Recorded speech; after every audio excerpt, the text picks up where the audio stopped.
pada minggu ke-11 ini kita coba lanjutkan materi. Kalau misalkan kita diminta untuk melakukan perhitungan komponen real, ya kita coba gunakan yang bagian real saja. Nah, karena ini deret, maka perlu kemampuan untuk memahami ini, menjabarkannya menjadi deret. Jadi sigma dari n sama dengan 0 sampai n besar minus 1. N-nya kan tadi sudah kita pahami, n kecil itu apa, n besar itu apa. Di sini kita punya x kurung siku n kecil, berarti nanti akan mengikuti sigmanya, deretnya, sukunya. Dan kita punya cos 2pi mn. 2pi kan konstanta, mn tadi sudah didefinisikan di slide sebelumnya, dan n besar juga sudah dinyatakan di slide sebelumnya. Tinggal kita masukkan semua angkanya. Maka kalau kita nyatakan dengan komponen real ini, misalkan kita mulai dari memasukkan nilai n dari 0 sampai n-1. Yang kita masukkan n ini kita ganti 0, ini kita ganti 1, kita ganti 2, kita ganti 3. Karena ini kan sigma, berarti ini kan penjumlahan. Dan di sini kita tinggal substitusikan yang ada n kecilnya, kita kali 0, kita kali 1, kita kali 2, kita kali 3. Atau kita bisa sederhanakan juga bentuk ini menjadi bagian atas ini 0, berarti cos 0 kan. Di sini tinggal 2/4, karena n besarnya 4, maka kita bisa sederhanakan jadi bentuk seperti ini.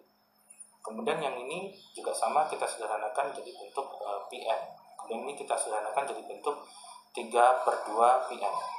Nah, baru kita hitung untuk M sama dengan 0, M sama dengan 1, sampai dengan M sama dengan 3. Nah, ini tinggal ditulis di sini. Kita bisa dapatkan X besar kurung siku 0, X besar kurung siku 1, sampai X besar kurung siku 3. Di sini adalah komponen real semua, maka di sini kita bisa masukkan angka-angka sederhana dan kita dapat komponen realnya kurang lebih seperti ini. Contohnya misalkan karena cos 0 ini adalah harganya 1, berarti pada masing-masing M ini dia akan sama. Kemudian kalau misalkan kita masukkan M-nya di sini adalah 0, maka di sini juga 1. Di sini juga masukkan 0 juga 1. Ini 0 masuk 1.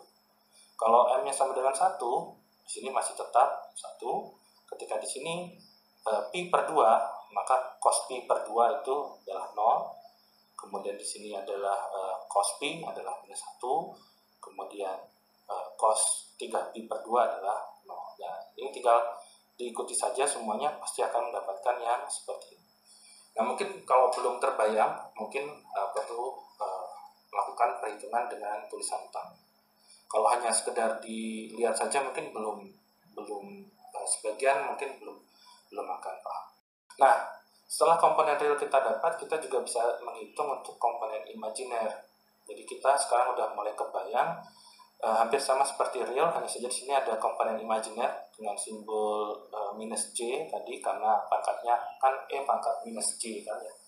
Jadi ini minus J dikali sigma ini. Tinggal kita jabarkan seperti tadi, yang kosinus, tapi ini adalah fungsi sinus, dan kita juga bisa sederhanakan menjadi bentuk yang ketiga ini, hampir sama seperti yang komponen real. Ya, kemudian tinggal kita masukkan untuk M dari 0 sampai M sama dengan 3. Nah, tinggal kita substitusikan ke sini, sinus 0, ini sinus 0, sinus 0, sinus 0, dan seterusnya. Dan kita nanti akan mendapatkan komponen imajinernya. Di sini 0 berarti komponen imajinernya 0. Di sini minus J berarti komponen imajinernya adalah minus 1. Ini 0, ini 1J, berarti komponen imajinernya adalah J. Nah, kalau kita gabungkan hasil DFT dalam bentuk bilangan kompleks, tadi kan X besar kurung siku M, ini adalah ada komponen real dan komponen imajiner, maka kita gabungkan hasilnya seperti ini. Ini adalah hasil DFT kita. Bentuk matriks DFT-nya. Jadi kalau kita sudah kenal bentuk seperti ini, sebenarnya kan kita bisa sederhanakan ini menjadi bentuk yang seperti ini, di mana kita punya vektor X besar dan juga di sini ada matriks R besar dikali X kecil. Nah, yang mana X besar ini adalah hasil untuk perhitungan komponen real, dan matriks R besar ini adalah komponen real dari DFT kita, matriks DFT kita pada komponen real. Kemudian dikalikan X kecil. Nah, ini adalah bentuk matriks yang kita punya. Tinggal R pada elemen baris 1 kolom 1 ini apa isinya gitu ya. Misalkan sebelah ini. Yang ini isinya yang ini. Yang 31 isinya yang ini. R12 mungkin isinya ini. R22 isinya yang sebelah sini. R32 yang minus 1 ini misalnya. Itu kalau untuk ukuran datanya tadi N besar sama dengan 4 ya.